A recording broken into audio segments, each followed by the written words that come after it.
Welcome to the program. I'm Keith Tebow from FRC Media. As voters prepare to go to the polls in the special Fall River recall election on March 12th, we're having an opportunity to speak with all the candidates running for mayor in that race.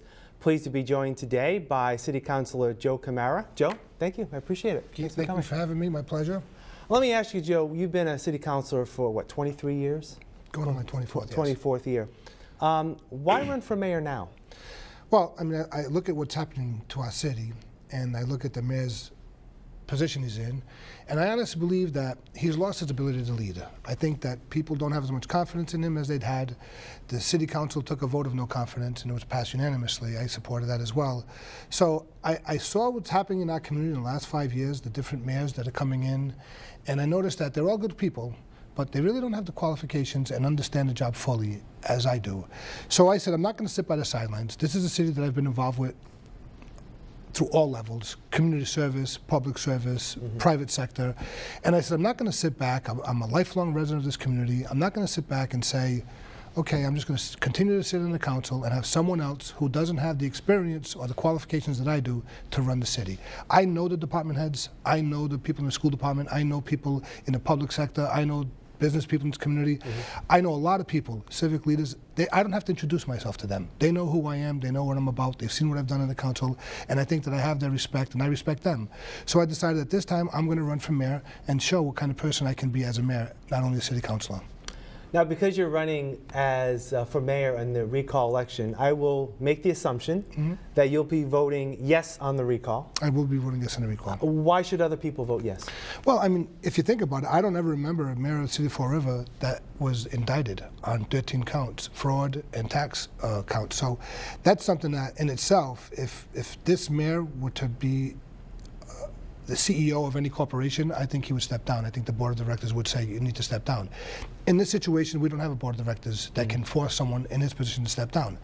So I think he has a lot on his plate, and I supported this mayor. Okay, we did some good things together, but then lately what's happened to him personally, I think is something that is beyond the scope of what anyone would want a mayor to be sitting in. And there's things that are happening now that are much different than it was a few years ago. So I said, this is the time to put someone there that the people trust. This election is about trust, and right now the mayor's lost his ability to lead because people simply don't trust him. All right, let's get into some of the issues as we get closer to the campaign. A few weeks ago, the mayor canceled the city's agreement with Waste Zero and the Purple Bag Pay-As-You-Throw program, if you will. Even though there is still an ordinance on the books, let me just ask you, what are your thoughts about the mayor's cancellation of the program? A lot of people were not happy with it. Do you plan on reinstituting it if you're mayor? Yeah, no, absolutely not. The purple bags are gone. I've always been against the purple bags. I've never supported the purple bags. The mayor had the ability to eliminate the purple bags in last year's budget, where we put the purple bags, we take it out of the budget, and the money that was the revenue raised from the purple bags were not used at all throughout the entire year. Had the mayor had a good working relationship with the city councilors, because that failed by a 5-4 vote. Had the mayor had a good working relationship with more city councilors, that would have passed, and the purple bags would have been eliminated a year ago. But people had to go an entire year purchasing the bags, finding the bags, dealing with the bags. Compliance was going up, is going up before the bags were eliminated. But the mayor could have eliminated the bags a lot sooner than he did. And everybody understands it's recall election time, so the mayor took drastic measures to take it upon himself to eliminate the bags. He could have done it a year ago, chose not to. And we also, as an elected official, I get sworn in every 2 years. And every 2 years I raise my right hand and I swear to uphold the Constitution of the United States, the laws of the Commonwealth of Massachusetts, and the ordinance of the city of Fall River. There's an ordinance on the book that says we should put the trash in purple bags, and the mayor is deliberately defying that ordinance. And that's not something that you want your mayor to do. You want people in this community to adhere to the laws and the ordinances of this city, and yet the mayor is saying, disregard the ordinance, we don't have to obey that ordinance. So let me ask you then, if you're elected mayor, are you going to comply with that ordinance? Well, we're going to have to change the ordinance, because that's something that needs to be done. But the mayor should work with the council and do it first, not just come out and say, forget about it, we're not going to do it that way. So it was handled wrong to begin with. And like I said, he had the ability to do this a long time ago, and he chose not to. So, in regards to trash, now there's going to be more people that had decided to go with private haulers once pay-as-you-throw started. They'll probably be coming back to the city and, most and definitely. disposing their trash. Yep. As part of a larger question in terms of fiscal responsibility, but in terms of trash, do you think the city has the money to be able to pay for its trash without the pay-as-you-throw program? Well, we did last year. I mean, so I think the ability to take care of our trash without the pay-as-you-throw program is available. I think that we can do it. We proved that we can do it last year. I know there are other things that are going to take place, and there's other revenue coming in as well. So yeah, I've always been against the purple bags. I'm not going to bring the purple bags back. Certainly never support them from day one. Why would I support them now? But I think there's enough revenue, and I believe that we can handle the cost of the trash going up through the general funds. Let's talk about general financial responsibility as a mayor. You've been a city council, again, going on 24 years. You've passed a lot of budgets. Yes, and I voted for some and voted against some. Right. So what is your philosophy generally about fiscal responsibility? What would your decision-making process be in terms of deciding whether taxes should go up? Yep. Well, I mean, look at this year, right? We had a tremendous growth in property values. So when you know that you're going to have tremendous growth in property values, you don't need to go to full 2.5% increase in the budget, because you want to try to take it easy on the taxpayers. We've also, the tax factor, we've adjusted the tax factor back and forth due to the economy. When businesses are doing well, they take on more of the burden. When the residents are struggling more, we shift it back to the residents. So we do that every year. Sometimes it stays the same, but we've adjusted the tax factor in the last few years because of the economy, and to help the residents on some instances, and to ease the burden on residents in some instances. And that's something that I've always done. So it's a matter of every year is different. What we need to do in the community is make sure that we have enough revenue to provide basic city services and then some. People want their streets fixed. They want their sidewalks taken care of. They want their trash picked up. They want things to be progressed in our community, and that's what we need to do, and that's what you have to do. So you have to look at it very closely. Look at the revenue you have coming in, look at the expenses you have going out, look at what the health costs are going to be, and then make those modifications and adjustments as is, because the budget is an annual budget and it changes every year depending on what's going on, and that's something that we have to adjust. We've had 9 seat cuts. I've had 2 9-seat cuts with 2 different mayors, and those are drastic measures that need to be taken care of.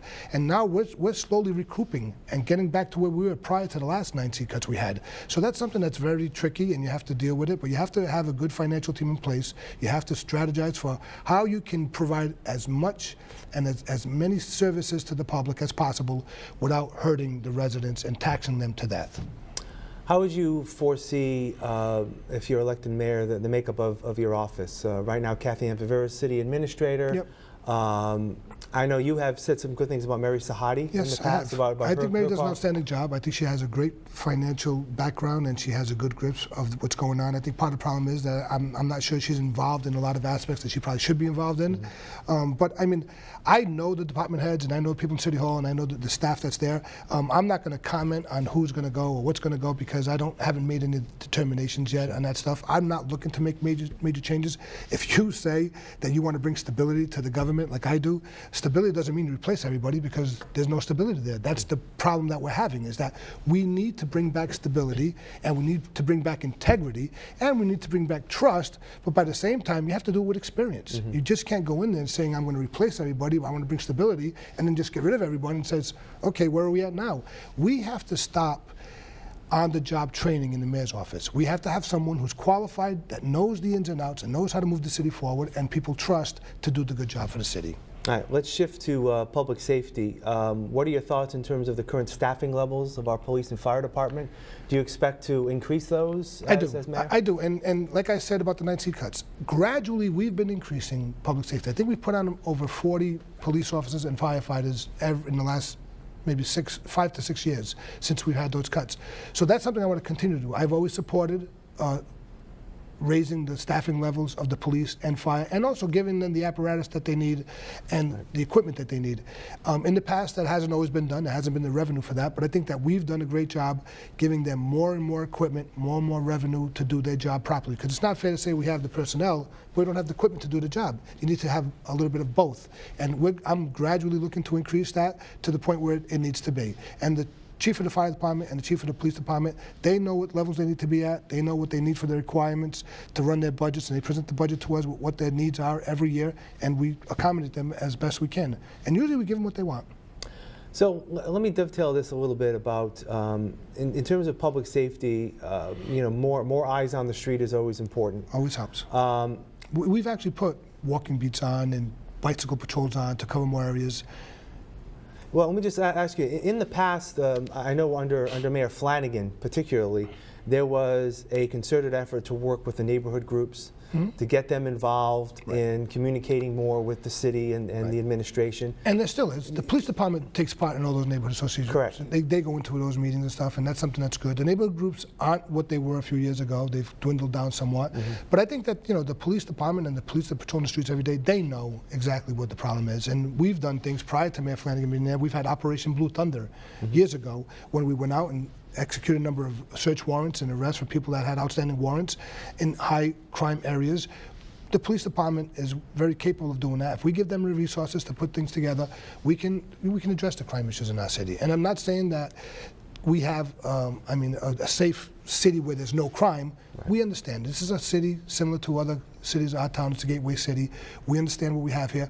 But relative to all the surrounding communities, gateway cities like ours, we are extremely safer than they are.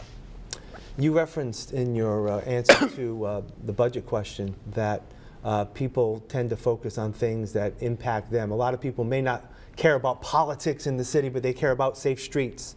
Correct. Police officers, a roof over their heads, quality of life issues, what I call. How, as mayor, do you feel you could help improve the overall quality of life here for people? Well, listen, it's about economic development. If we can attract more businesses to come to our city, and if we can develop the waterfront, and we can develop and expand our commerce park and expand the industrial park, we're going to have business people come into this community. They're going to want to live in this community, and that's what we do. The quality of life is simply you want to make sure that you eliminate as many potholes as possible. You eliminate the nonsense that goes on when it comes to.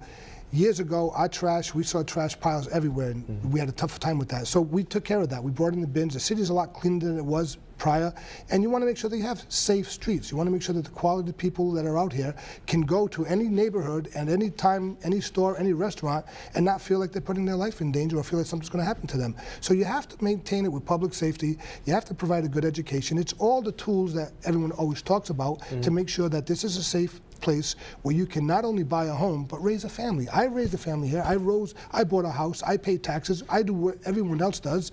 And I said to myself, this is the city that I love and care about because the people in the city are outstanding citizens. There are a lot of people doing a lot of good things every single day. Unfortunately, we have 1 or 2 or 3 bad apples that continue to cause havoc, and that's what gives the community a bad name.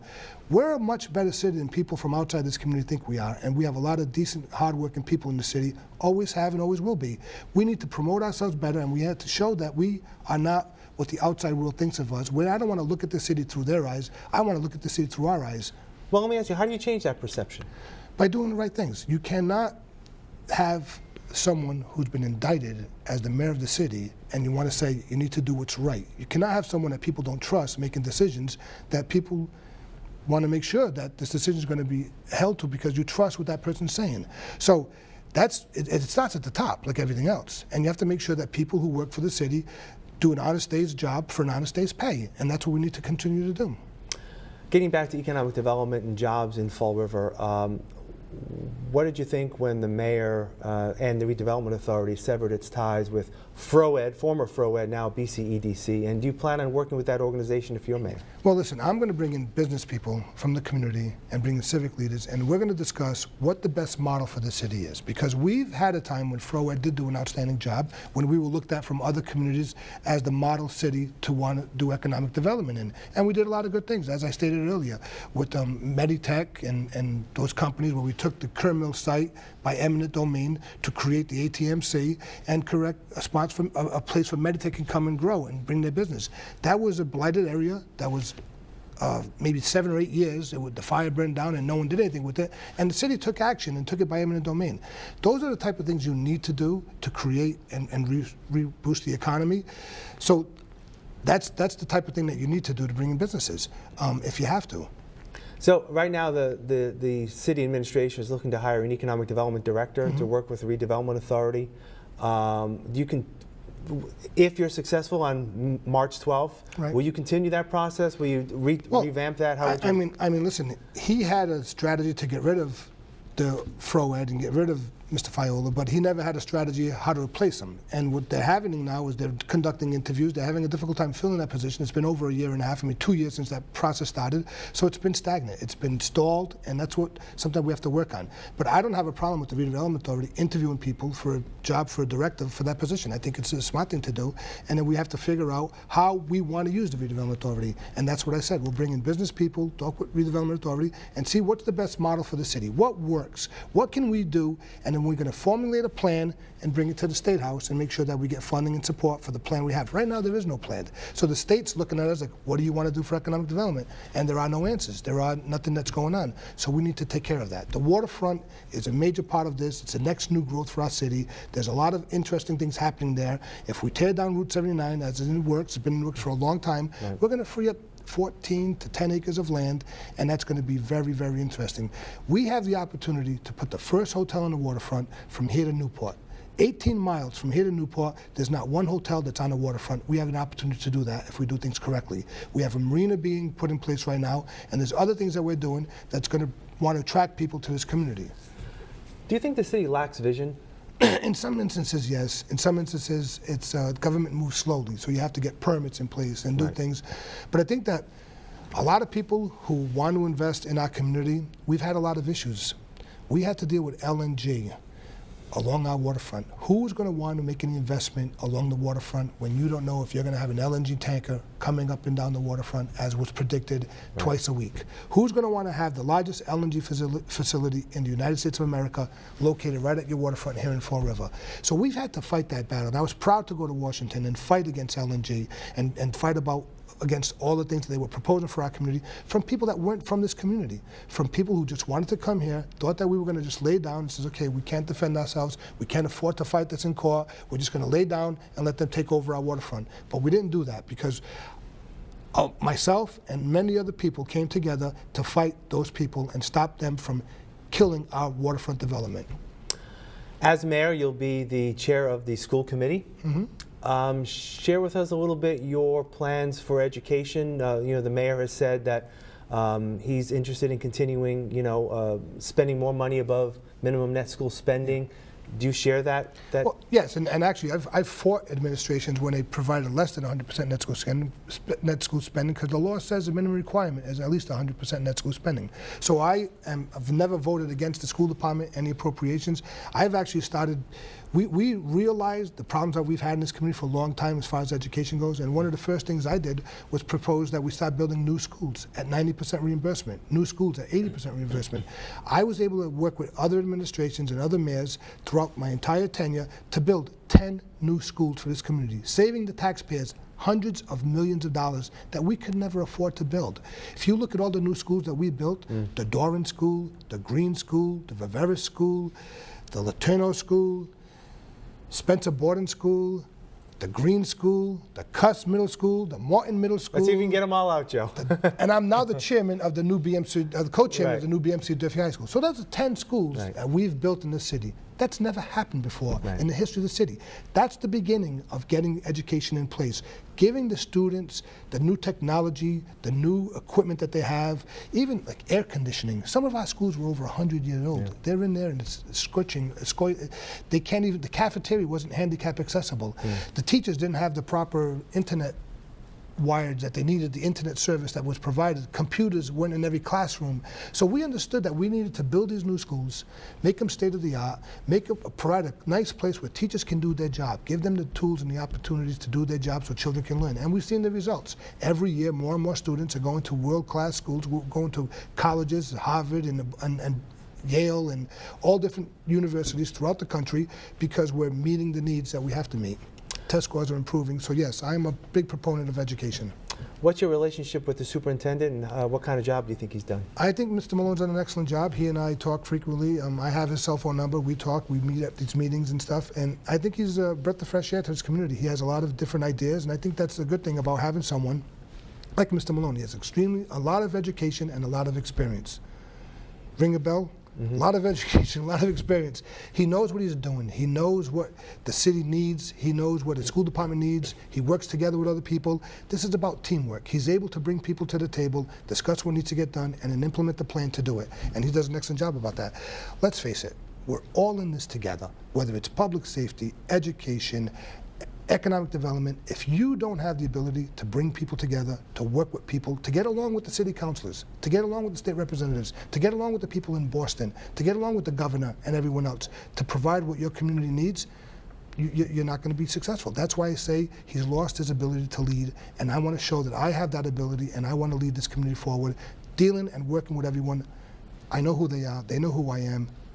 We can work together. The opioid epidemic, a serious issue, not just in Fall River, but across the country. Serious and sad. Right. It is Absolutely. extremely sad. And well, what can a mayor do?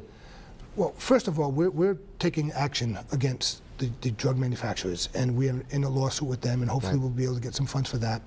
On a local level, you can provide training. You can try to direct people who have opioid problems. You can show them where they can get assistance. You can do community outreach to these organizations and help them assist these people. Right now, what we're doing is, it's on a pretty much volunteer basis, that we're going to people who have an overdose, and then we're telling them, listen, you can get help here, here, here, and we're going to their house, knocking on their door, making them aware of programs that might help them.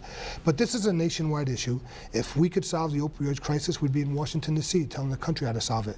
I was reading, in I think it was Lexington, Kentucky, they had 100 and something overdoses in a matter of a week. It was amazing, the amount of overdoses they have. So this is an issue that the federal government has to get involved with and prosecute the people that are writing those prescriptions to the people that are selling the opioids that they can't take them, they can't consume them. People are getting thousands and thousands and thousands of opioid prescriptions over and over for opioid pills, and there's no way they can consume that amount. Why would a doctor write those prescriptions? So, and there has been some cases where they've been charged and brought to jail, but we need to do more of that. We need to get a good control on that. Is that something that would be more federally mandated? Correct. That's what I said. The federal government has to get involved. It's a nationwide issue. Right. Let me ask you about, you've been the city council for 24 years. You've run as a city councilor, one of 9 getting elected. How difficult is this election going to be for you? Because in effect, it's Joe Camara specifically against other people. You must admit some of your votes in the past could have been, hey, I know Joe, I know somebody else that have one of 9. So sure. how do you run listen, this campaign? You run it the same way and hope that you can reach as many people as possible and hope that people will understand and make a decision that they're going to have to make.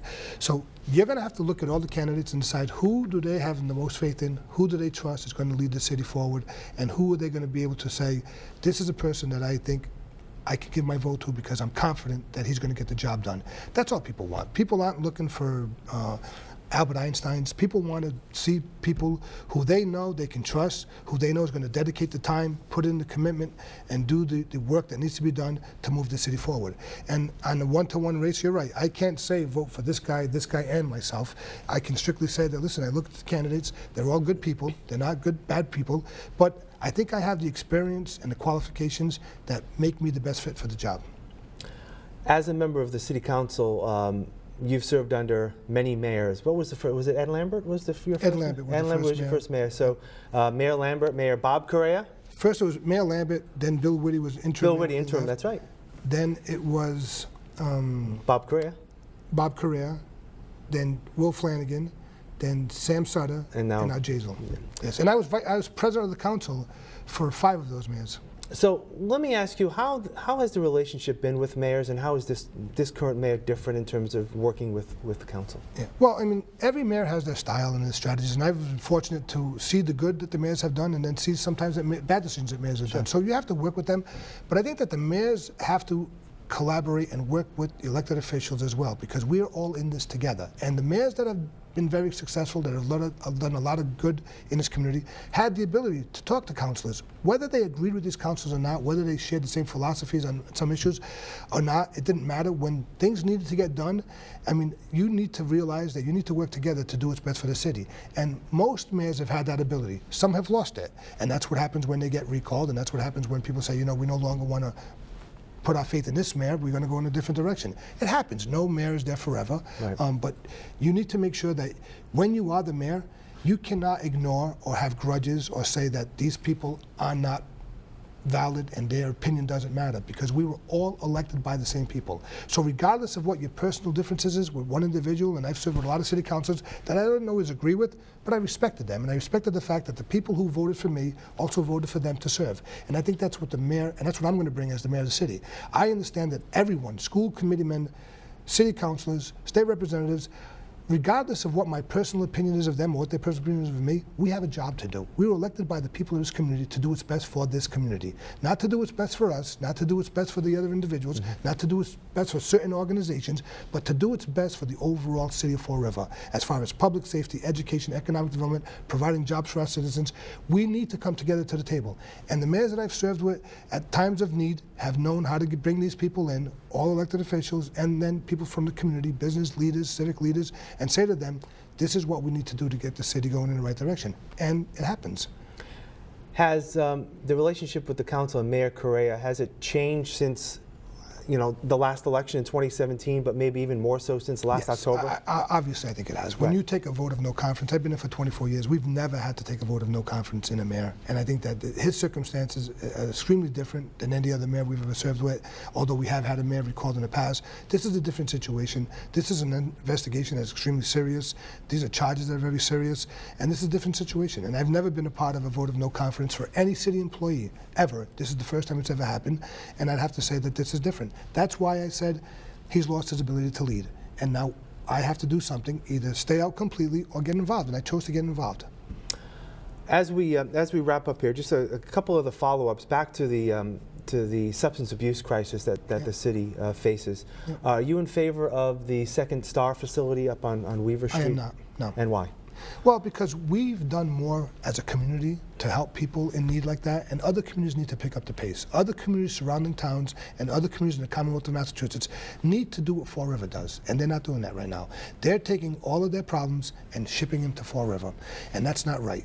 I don't mind helping people, and we do a lot of that here, and we do more than most communities. So it's time that we send a strong message that, listen, if you believe that you don't have a problem with drugs in your community, you need to take a look in the mirror, because it exists everywhere. Those problems don't discriminate. They happen to everyone. Rich or poor, famous or not, everyone deals with those issues. And other communities are not doing their fair share, and that's not right. And every time they see an issue, they say, let's send it to Fall River will take care of it. So I'm going to be a strong proponent of let other communities pick up the pace. Whatever monies are available, let's put them in those communities to help them deal with their crisis, not us constantly take care of their needs. We do plenty of that in this community. Related, recreational marijuana now being sold in the Commonwealth. There's a facility in the Tiverton line. Are you concerned that this industry may get a foothold here in a way that could be negative in terms of a number of facilities that could? Well, it's always an issue. You don't know what's going to happen. I don't know. I'm looking at, there's 10 letters of noncompliance, and I think that's a lot. Mm-hmm. I don't know the industry that well. I've never been in one of those facilities, don't intend to go to one of those facilities. But I think that the market will probably work its way out and see what happens, and I think the market will dictate. Same thing with casinos. I mean, we have casinos in different areas, and whether they'll succeed or not, it's too early to tell. But we'll see. I just don't know how many more letters of non-opposition we're going to write, because you have 10 already. Right. Only 3 have. I think the third one has been permitted, and the state controls that. So it's a little bit out of our control as much as we write the letters. But that's something that we need to just slow down and take a look and see how it's going to pan out. Because I mean, you don't want to have 10 or 15 or 20 letters of non-opposition because people simply say, hey, I want to open up a facility like this, and says, okay, go ahead, good luck. So we have to get a better grip of that. But it's a new industry, it's a new market, it's all new. So we'll see what happens. Briefly, Joe, how can people find out more information about They can go onto my website, Joe Camara, 4mayor.com. Okay. And they can get more information there. They can call me. They can call my house phone number, 508-674-4361. I have a message answer machine there. They can get a hold of me. They can call the city clerk's office, and they'll give you my number as well. I'm out there. People get a hold of me on a regular basis. Joe, thank you. Good luck. I appreciate it. Thank you, Keith. Appreciate it. Thank you for this interview as well. Oh, you're welcome. And please, people, make a point to vote on March 12th.